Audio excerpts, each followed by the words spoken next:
Hello everyone and welcome to a new episode of the Rouge Rugby podcast where we talk about real Canadian rugby. I'm Stu Hardy, joined by Jeff Robinson. Jeff, it's been a bumper weekend in the United States for Canadian rugby. Of course, because of the tariffs, to get a bonus point you have to score 25% more tries from Canada to get it to work, but I think they were able to get away with it and get it all started. We'll begin with talking about Friday in the Pacific 4 series. So we're down in Kansas City, and it's, the first defense for Canada of the Pacific 4 series up against, the old rival of the United States. And looking back on last year's, this was an absolute thrashing from Canada, 50-7, the final result. This time around, it was a lot closer, but, the end result is the same, with Canada picking up a try bonus point and becoming the winners, getting things started as they mean to go on. First of all, bumper crowd in Kansas City, which is always great to see. And seeing how women's rugby is growing, not just in North America, but across the world as a whole. And so we get started and, Canada set the pace early. They get the first try of the game in the opening 10 minutes. And then we have to wait a heck of a long time for the second try. Not for lack of trying, because there was definitely instances where, if, the ball hadn't gone in a certain direction or if a player hadn't been in the wrong place, then it could have been, try bonus point by half time. But unfortunately, these are the things you just have to, roll with it and get done. I will say for both Canada and the United States, there was a lot of unforced errors in this game. A lot of handling issues, a lot of decisions that, after the fact, you're like, what were you thinking? But, it was going really well. Canada asserting their dominance over the USA up until probably just a few minutes before the end of the first half. We had basically the United States get the restart and was able to carry the ball far longer than we thought they would. And then we get into the actual, the United States actually get into the Canadian 22, which I think was only the second time that happened that match, and that was just because the first time it happened, Canada the United States were kicking off, and the ball landed in Canada's 22, and they just had to get the ball out. And great distractions from the United States allowed Kate Zachary to get over, and obviously very important for her because Kate Zachary's from Kansas City, so it was good for the hometown fit. It definitely got the crowd, up off their feet. It definitely got the absolutely not biased and very neutral commentators back into the game as well. So it goes into the half with Canada leading 14-. And we get early in the second half, a number of changes being made. Rachel Smith was subbed off, I believe, in the 45th to 50th minute. So pretty early on in the second half, as well as a lot of the front row players. Yeah, we just had, and it was, again, we're having the same issues. We're having, Canadian players making mistakes. We're having American players making errors that we know can be exploited by other teams, by England, by New Zealand, by France, even by Ireland, which is, something to keep an eye on, especially after how they performed in WXV1 last year. Then we had, just when you think okay, Canada need to get back into this game, we have Courtney O'Donnell, formerly known as Courtney Holtkamp, get a yellow card for a high tackle, and obviously Canada then go down to 14 players. Despite that, Canada was still controlling the play as it was going along. They were moving deep into the USA until, annoyingly, Aliv Kelter was able to spot where the ball was going before it could reach Canadian hands, picked it up, ran the interception all the way for a try, tying the game 14-all. This was a lot of head in the hand moment. It was the expression of next team who scores gets the momentum going for them. It kind of felt like that. But if there's one team that never backs down and never gives up, it has to be Canada. And then karma turned around and it was the USA that picked up a yellow card in the 68th minute. And that's when Canada were okay, foot down, pedal to the floor, let's get this done, let's get this try bonus point before we do. From a tough angle for a lot of drive and, a bit of redemption for Courtney O'Donnell. She goes over from the maul to score the try to bring Canada back ahead. And then finally we had Lachance score 3 minutes left on the clock. Shell missing her first conversion of the match. But at that point, doesn't matter. You've done what you need to do. Final score, 26-14 to Canada. But this was a stressful watch. What were your thoughts of the game, Jeff? In many ways, much more stressful than I expected. But I want to start off on a positive, as you did with the crowd. Good on the U.S. for drawing a great crowd. 10,500 roughly. Good on them again. Yes, and I think the Americans definitely fed off it. If you look at the stats, a lot of them stats, Canada for the most part dominated. They dominated possession for the most. I know it's 53-47, but the only point where it looks like the Americans actually had possession a lot was in the final 10, where they had a real skewered that way. I guess desperation was setting in. Set pieces, they won all the scrums 100%, and I believe they won a couple of scrums, including a very important one against off US feed. If I was going to say any concerns for the Canada, and you've touched on this too, rustiness, especially in the back line, players slightly out of position, mistiming their runs onto the pass, ball not going to hand. I think Canada had 22 turnovers, which against a team like New Zealand or England, that's not going to get it done. Is simply put, it is not. Canada's tackle percentage was 90%. Which for the most part looks good, except when you touched on this. Really, the first time the U.S. got into Canada's 22 in the first half, they managed to get in for 7. Yeah. So they made most of the tackles, but sometimes I guess they missed them a bit when they were at their most important. Other comments say, was it tackle rate was 90? Yes, U.S. was 91%. 22 lost turnovers, I believe they had. The Canada had 22 turnovers, like not good. They turned the ball over 22 times. That's again, that just shows you how much they got to clean up their act. And hopefully this was just get the rust off. And against New Zealand, they are going to be much better. But they got the full 5 points. They denied U.S. a bonus point, too, which was also important. I want to keep mostly positive, so I don't really want to comment too much on the American commentators. Other than, I would say, especially in the first half, it looked like they almost didn't even bother to learn the Canadian players' names. Yeah, that was I noticed that. Either just flat out not knowing the name or mispronouncing some names. Yeah, did you know Karen Paquin hasn't been in the squad since 2021? Yeah. Because apparently no one saw her play in the World Cup in 2022, or even play against Ireland last year in the WXV. Yes. Those definitely didn't happen. This is definitely her first time in 4 years playing for Canada. Yeah, absolutely. But yeah, I'm going to agree with you. I'm going to focus on the positives.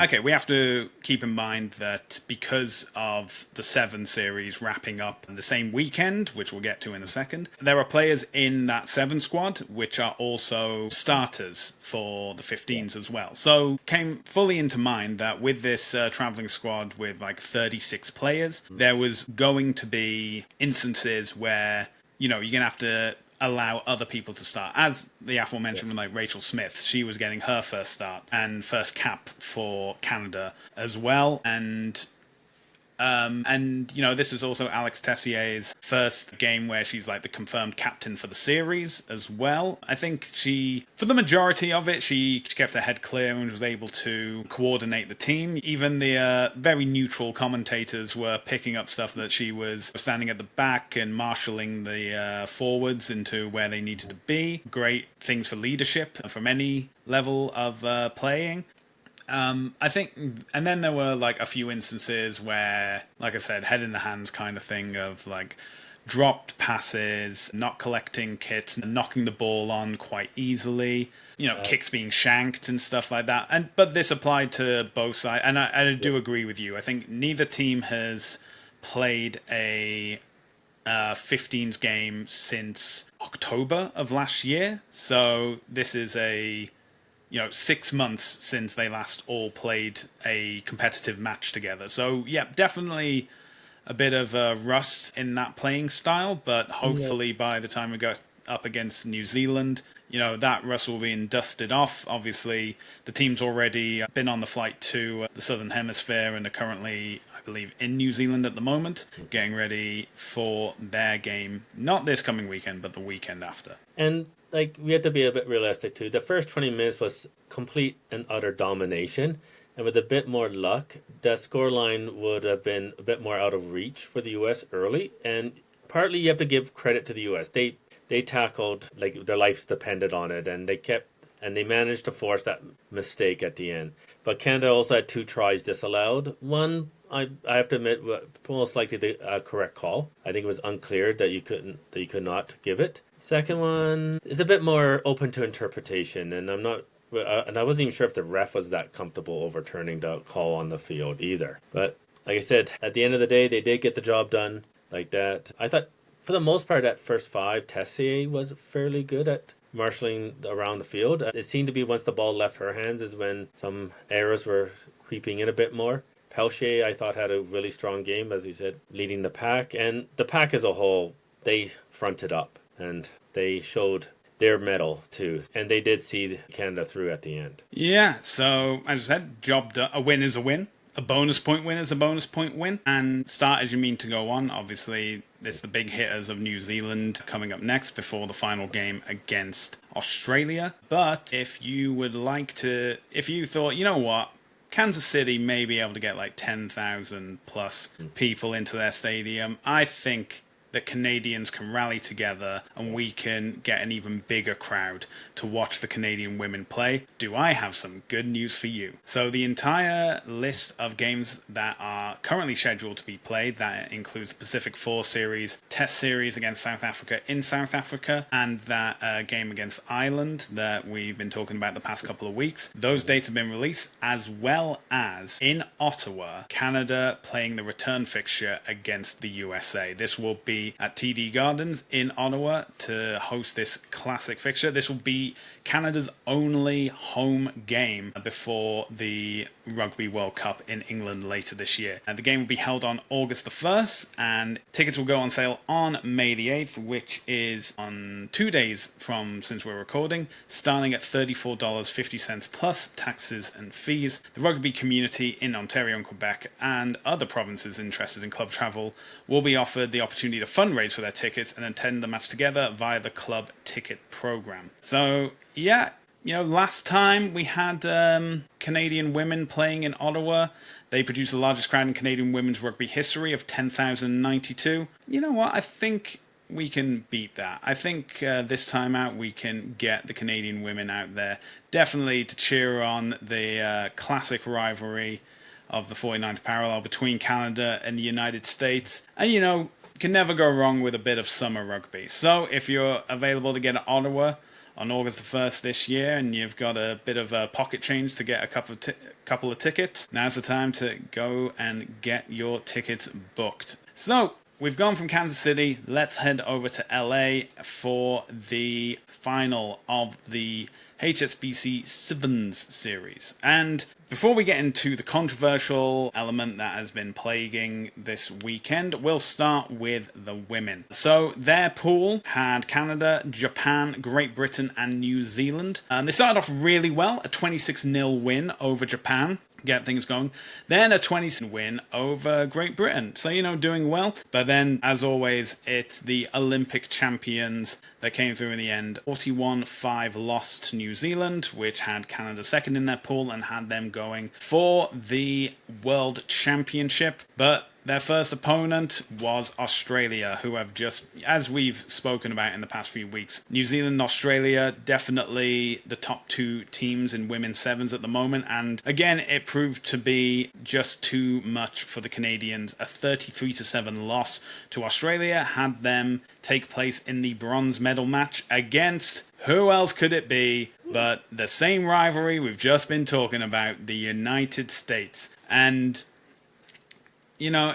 This time last year, when it was the LA Sevens, the USA and Canada faced, and home advantage pushed the United States over for them to get bronze. But sometimes history doesn't repeat itself, because Canada knew that they wanted to walk away with a medal, and they were going to by hell or high water. The final score, 27-7 to Canada. So Canada, they finished fourth in the sevens table, but they finished third in the world for 2025. Congratulations to the women. Another fantastic season with the sevens. Now let's move on to the men. So the men were in the playoff pool, or they thought they were. Again, that's actually, you know what, let's just address this on the head. A few days before the LA Sevens was due to take place, there was a new announcement that came over from Sevens and World Rugby saying they've unveiled their evolved Sevens model. So the way this is going to work, and I use the word work in the loosest term possible, is that there's now going to be 3 divisions of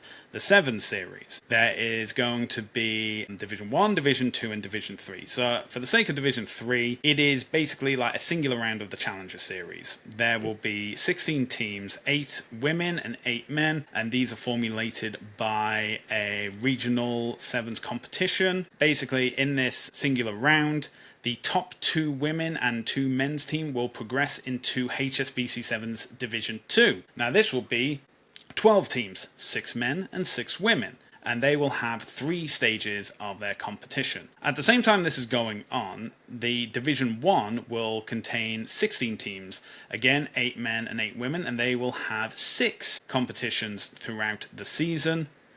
And then once those 2 divisions are completed, we then get into the Sevens World Championship. So to qualify for the World Championship, you have to be one of the 8 teams in the Sevens Division 1, or one of the top 4 teams from Division 2. So remember, Division 2 had 6 teams of men and women, so the top 4 of each will progress through to 24 teams, which is the 12 women and 12 men, will have 3 stages of the World Championship. Now, we have no information about the location of the World Championship or the locations of any of the Division 1, Division 2, or even Division 3 tournaments, which I'm sure will be announced in due time. Now, I personally wouldn't have an issue with this. I know, obviously, that Sevens has, been very difficult to be profitable, especially in its World Series format.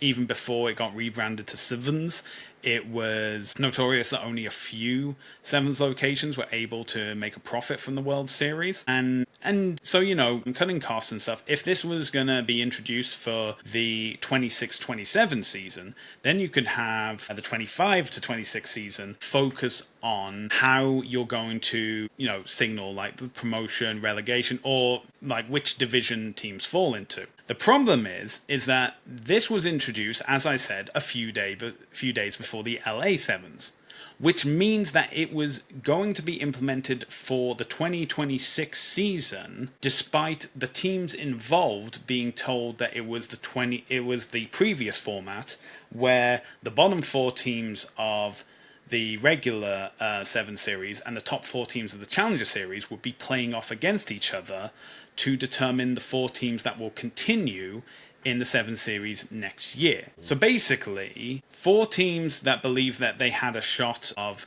remaining with the 7 series as the Division 1 or the Premier, the top level, have been dashed. And the 4 teams that were coming up as part of the Challenger Series now have no option of making it into the top division for the 7 series. So it's essentially just screwed every team in that format out of the opportunity of making it into Division 1.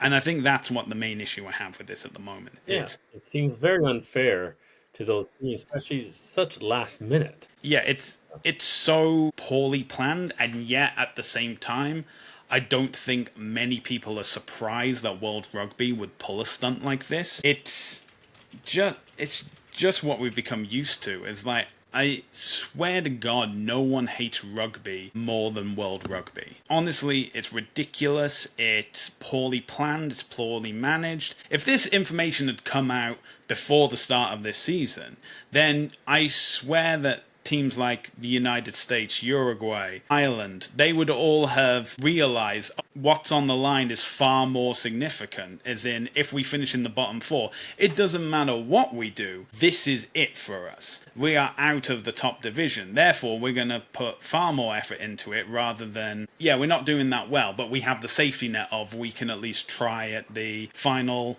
sevens tournament to do really well. And I think there was one rugby player who was essentially, he put out a video on, I believe it was Twitter, basically explaining like how the teams had been informed. They had been informed back in January that things were going to be changed, but they were never given any insight into what exactly that meant. Yeah.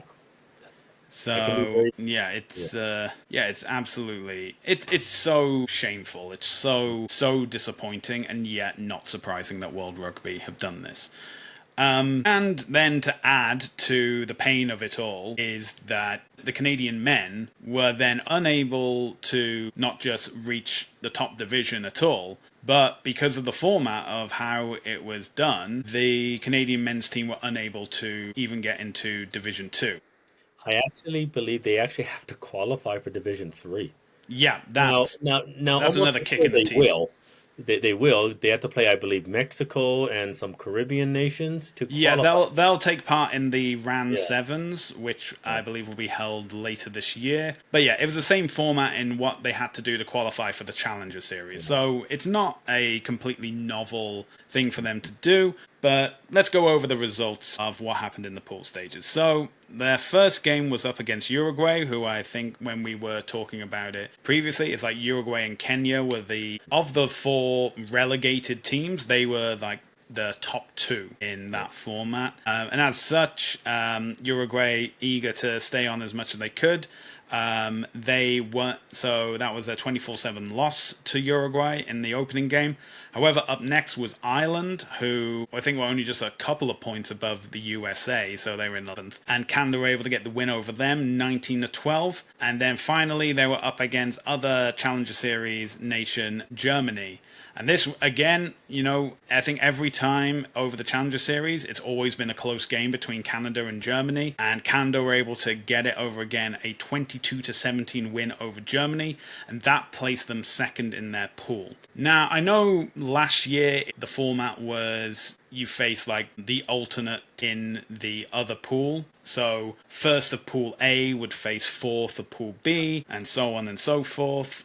However, because of this new format, they had changed it again at the last second to say that whoever finished top of their pool would automatically qualify for the new sevens format. And because of that, you then have the instance of, okay, well, they need to have like 6 teams automatically qualify for the men and 6 teams automatically for the women. So it basically meant that the second and third teams were essentially doing like playoffs with each other of how to get in. And as I said, Uruguay were one of the top 2 teams of the relegated group to go through.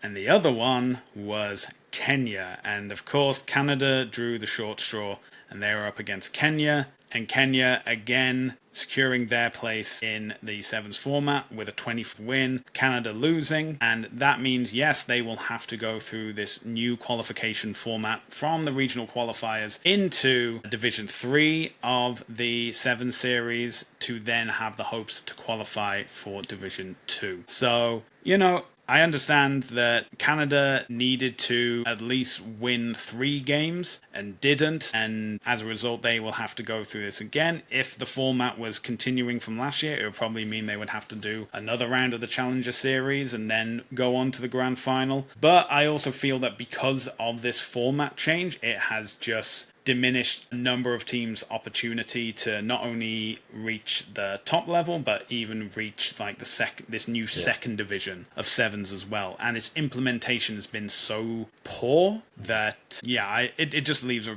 bitter taste in the mouth. It's almost like, how do you respond to it? It's just the way they've done this is just so strange. Like I said, even getting to Division 2 will be difficult now. Yeah. Because I believe some of the countries that, if Canada, I'm assuming Canada would qualify, And then they're going to play countries, I believe, like Samoa or something like that, maybe even Portugal or Chile in Division Three, and they're no slouches either now. And for any team to move up, it's going to be hard. It's going to be hard. And I've heard some people use the term ring fencing, like what World Rugby is trying to do in some regards, especially for Division One. Like, how easy is it going to be for one of the top 8 teams in Division One to slide down into Division Two?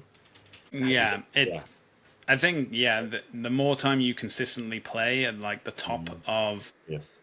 the top division, the better funding you're gonna have, the better results you're gonna be in. It's just gonna work out for you.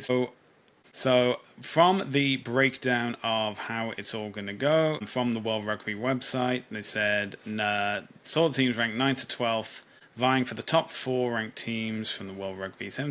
Pool winners secured their Sevens Division 2 status automatically. Brazil and China for the women, USA and Uruguay for the men. The teams who finished second and third in their pools face a winner-takes-all playoff final match on Sunday for Sevens Division 2. So Kenya, both against Canada for the men and South Africa for the women, meant that both Kenya's Sevens teams will be in Division 2. Germany thrashed Samoa 31 to claim the last remaining men's spot. Spain saw off Argentina 28-0 to secure the women's spot. And says the unsuccessful playoff teams will begin the 2026 season in their respective regional competitions, from which they have the opportunity to qualify for the standalone Sevens Division 3 event, where they can reach Sevens Divisions 2 by finishing in the top 2. So, as I said before, so of the 6 teams for that Division 2, 4 have automatically qualified from the women and the men because of this. So, we have Samoa, Canada. Yep, definitely Portugal are in the mix as well. Ireland are probably going to want to be bouncing back as well. And again, we don't know when this competition will be, where it will be. Who will be available? Right? Countries.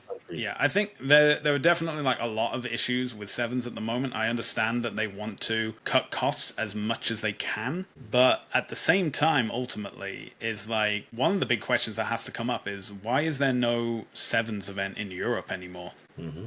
Like we used to have, there used to be Scotland Sevens and London Sevens and the Paris Sevens. And, that's the rugby heartland. Like European timelines are like the most optimal for everyone. Yes, I know you have a Sevens event in Cape Town, but there are more people that are accessible across Europe that will be able to make it to those games instead of, flying all the way down to Cape Town for a weekend. And you don't even need to be in Paris. There's a couple of cities in France alone that would probably do a very good job. Exactly, yeah. Toulon or Toulouse or Bordeaux even. Yeah, there's definitely big enough stadia across France where you can and especially in the rugby heartland of like southern France, you can definitely get a great turnout there.